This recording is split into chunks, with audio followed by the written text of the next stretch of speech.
Hi, Simon. How are you? Hi, how are you? You, by the I'm way, you're great. on a giant screen, so it's beautiful. It feels like we're sitting together in a cozy little living room. Giant screen, exactly where I deserve to be. But to start with a movie like this, I love not only that it feels like I was looking at a like children's book the entire time. I think that is such a like it that felt very cozy to me.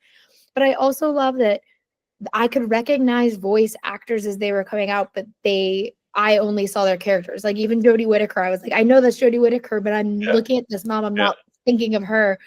How important was it for you as a director to make sure that it both had that cozy feel, but also felt very unique so that like people like me who recognize those voices would only see the characters and not necessarily those actors? I mean, as far as the casting goes, it was really an interesting process because Richard Curtis, who I of course wanted to be involved in the casting part of it because it's him who allows us to have access to such great actors. Like of course we had to find a place for Bill Nye, right? He's his man. So he comes at casting from a really pure like who is this person and what kind of acting chops that this person have. And then we had a producer on the film, Adam Tandy, who did The Detectorist and Inside Number Nine, some really British shows, a very British. He was kind of our British grounded producer who helped us kind of figure out, well, yeah, but you can't cast someone from Bristol for an accent in Suffolk. And I go like, well, that sounds like they sound like the same to me. And I really, to me, casting is the last step of character design. So it's the completion of character design. So if the voice doesn't quite feel like it comes out of that body and gives us some texture that is unique and gives us a character, I don't think it's the right person. So there's a lot of celebrity voices that you might recognize, but they're kind of bland. They don't have a lot of timbre, like a lot of, Mhm. character to their voice. And Brian Cox, for example, is the great example. Like he has an incredibly unique accent because he's Scottish, but he doesn't sound extremely Scottish. Like he has this sort of a neutral transatlantic accent a little bit, or you can at Mhm. least put it there. And then the sound of his voice and the age and wisdom in his voice. And Jodie was somebody I knew from the beginning. I wanted Jodie for this role because I saw Broadchurch and her performance in Broadchurch, the vulnerability in the sound of her voice and the warmth of her northern accent Mhm. made us like you just fall in love with her. You feel with her, you feel her dilemma. And I really like I'm like those two voices alone are probably my two proudest casting achievements, getting Brian Cox and getting Jodie Whittaker. And there's obviously Fiona Shaw and there's lots Mhm. of other amazing actors. But yeah, so our movie was about authenticity to begin with, right? How do you make this feel like I'm losing my voice? First interview, I'm losing my voice. Like authenticity was really important in terms of how we designed the town, how we really wanted it to feel like a world you could go visit. And of course, the actors and their accents was really a big part of that. Yeah, I mean, it's great. I got to see Brian Cox as Santa. It's all I've ever wanted in my life. But I also my favorite part of this movie is because it is a family tradition that I have is we watch Love Actually every single year. So to see these kids putting on Love Actually and like very clearly not wanting to watch it is very funny for multiple reasons. Right. But how is it for you as a director when you get to have those little nods? Because it's like, yeah, it's a Richard Curtis movie, but it's also like that many people do that one thing. By the way, of which he knew nothing. He put in the script, like a black and white Miracle on 34th Street or something. I can't remember. And we said, well, we want to be truthful and authentic about it. People today, kids today, if you put them in front of a TV screen and you show them Love Actually, they're going to be bored. That's the movie we watch, right? That's the truth. It would have to be. I mean, it can't be Elf because Elf, of course, is actually funny for kids. Mhm. Love Actually, I'm not sure kids would go along with it and actually enjoy it. And of course, it's a big mistake to put Love Actually on because of the nudity in it. So yeah, that was a lot of fun. And the idea of Christmas traditions was something we spent quite a bit of time researching. what do people do, not only in the UK, but also internationally. So we wanted a nice balance between traditions that feel international, because I mean, I'm Swiss, I'm not English. So I came there as kind of a tourist and watching British culture, and the way the Brits celebrate Christmas is a bit different than the way I learned it in Switzerland. And certainly, it's closer to the way the US celebrates Christmas. But I just wanted to make sure that we are really researching the authenticity of Christmas in the UK, but also highlight the ones that feel universal. And watching a Christmas movie and watching Love Actually feels universal. So we sort of hit it on both sides, right? This is what kids would really do today. They would really be bored by that kind of movie. And watching Christmas movies is one of the traditions that is universal.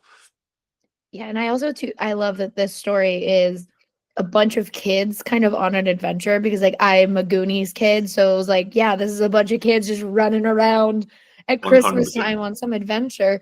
Yeah. But how fun is it as a director to like get to explore something that is so beloved like a kid adventure story, but have it so hyper specific to a time like Christmas? Well, interesting. I was actually worried about that, working on a Christmas movie for 4 years. Well, does that mean I have to like have Christmas music playing for 4 years? And very quickly we realized that we do the same thing with this movie than I did with everybody else. Like even How to Train Your Dragon, you just dive in deep into the research of the town, of the traditions, of these characters, and the idea. I always loved. Sort of a large cast of characters, like How to Train Your Dragon, where you can identify these characters and see how they play against each other, right? See how they work against each other. And the idea of, I mean, yeah, E.T., The Goonies, all these movies is obviously the movies I grew up with. Back to the Future. It's always like it's multiple characters that are quite unique and set themselves apart, and that's what we wanted to do, and that's the research we did. So the movie is based on these children's books that had some of the basic ideas in place. Twin, a naughty twin and a nice twin, a lonely boy at school who sort of finds himself trapped with the head teacher, and the idea of kids celebrating Christmas without the parents, and how would that work. So those basic conceits were from the book, but then we were really looking at the movie. We wanted a sweeping cinematic adventure, but do what Richard does so well, which is make small moments feel really big. Because the biggest moments in the film are the moments of when the kids realize Christmas is lost, when when the naughty twin discovers that Santa has made a mistake. Like those are the moments that feel really cinematic. And so the mixture of big grand adventure, but making those small moments feel really big, was what we were after. And with a movie like this, like we already talked about the Love Actually reference, but little things made me think of other Christmas movies and like things that I grew up watching because this young boy by himself relating to the teacher reminded me a lot of like the old man in Home Alone who lives across the street that he has to have this kind of relationship with, or like the twins are just like, I think every movie has siblings who are fighting each other. But Uh, it made me kind of think about all these different movies. Did you have specific references that when you guys were kind of mapping it out, you wanted to include, or is it just kind of happenstance because of the Christmas spirit, as it were?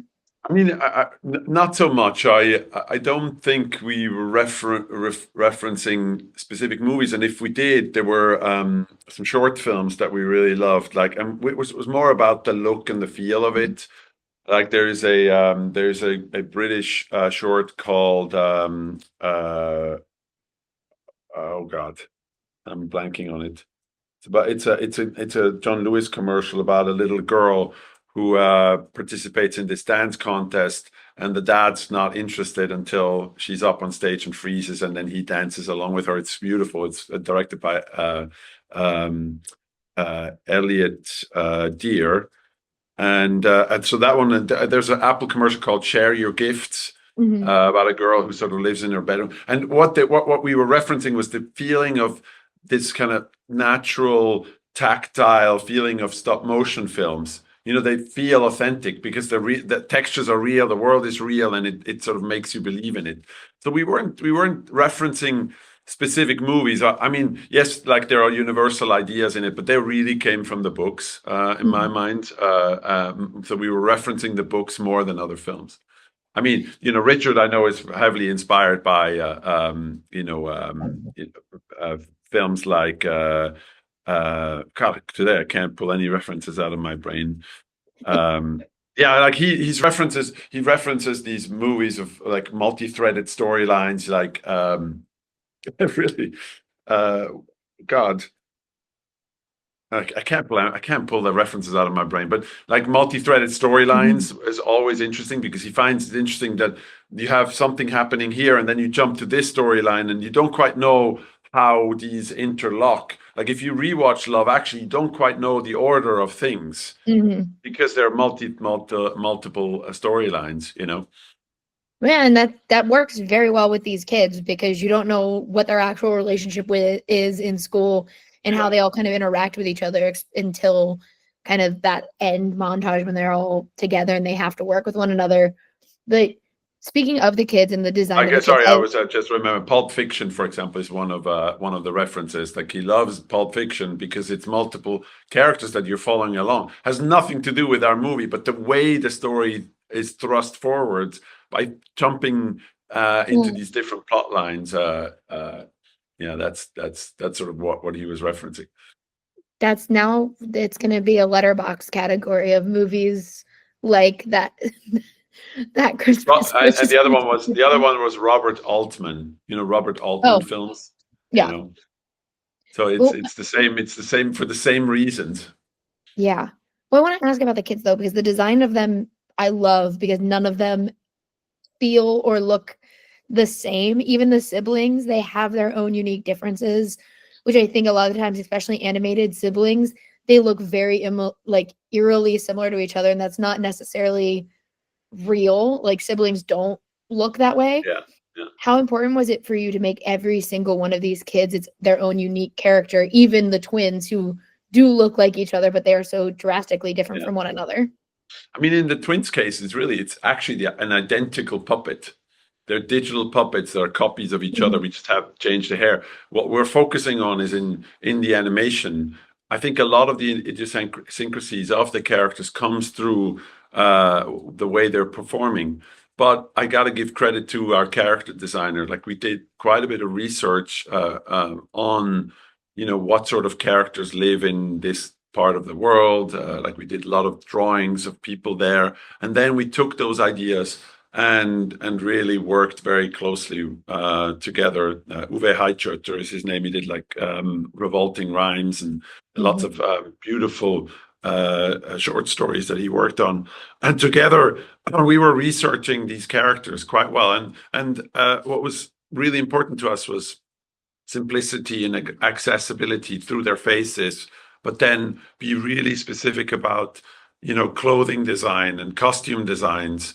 Like if you look at the costume designs, they're quite unique, very contemporary, very real. Like we wanted it to feel real. And I think so the reality of the costume design, the simplicity of the character designs, the faces and the accessibility and the appeal that the characters have, all of that was really important to us. And then in animation, we just made very, very sure, and that's really my home turf basically, is finding idiosyncrasies in the animation. How do these characters move? And most importantly, what makes them entertaining?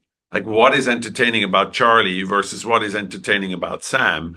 mhm, Charlie, the naughty twin, is kind of ADD, and immediately her brain is immediately on to the next thing. Like, she can't stop.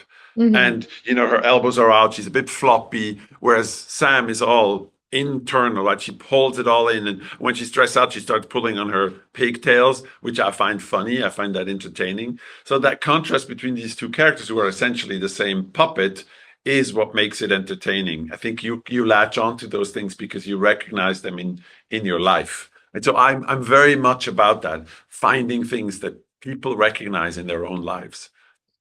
And I also like that this movie like takes the parents out of the equation, but not in a way where they're necessarily bad parents. like every parent has a reason, and even the twins' parents, while they're like not seeing their daughters for who they are at least like involved in their lives, and they're Yeah, not like bad parents, which I think is a trope of holiday movies is parents are right. bad. Yeah. Was it always important for you guys both like, adapting the story and then making this movie to make those relationships important because yes, the parents are gone, but we also don't want to necessarily hate the parents for being gone? Yeah, I mean, if you look at Richard's films to begin with, like he doesn't write villains Mhm. generally. I mean, even our worst person is that farmer character. In the end, he helps grandma. He's just stuck in his own world, right? So characters are stuck in their own limitations and the hurdles that they have with their own characters. So that was the first part, and then the second part is really that we think it's funny and we recognize ourselves as filmmakers that the kids suffer the consequences of their parents' mistakes Mhm. or again their parents' short-sightedness. But clearly they all, I mean, the parents love their kids. There's no bad, but even the dad who calls in who can't make it, like it's up to you as an audience member to Mhm. decide whether that's actually a bad character. It's heartbreaking, but maybe he actually did try. Maybe the divorce was, clearly he cheated. So that's probably the one character that we Mhm. say did something really bad.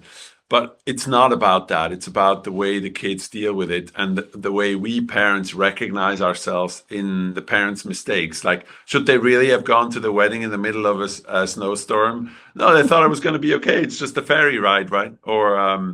Uh, and even Miss Trapper, the teacher, she turns out to be a really great human being. She's a role model, even though she's not well liked by the kids because she's intimidating, but she takes her role very seriously. And I love that about that. I love that the mess ups of parents is what triggers and what puts kids in really tricky situations. But the situations feel familiar. And I mean, if you ask any parent who hasn't turned their heads away from their little toddlers or whatever, and you look back and the kid is nowhere to be seen. I mean, that Mhm. happened to me in an IKEA. It's just like all of a sudden you can't find your child.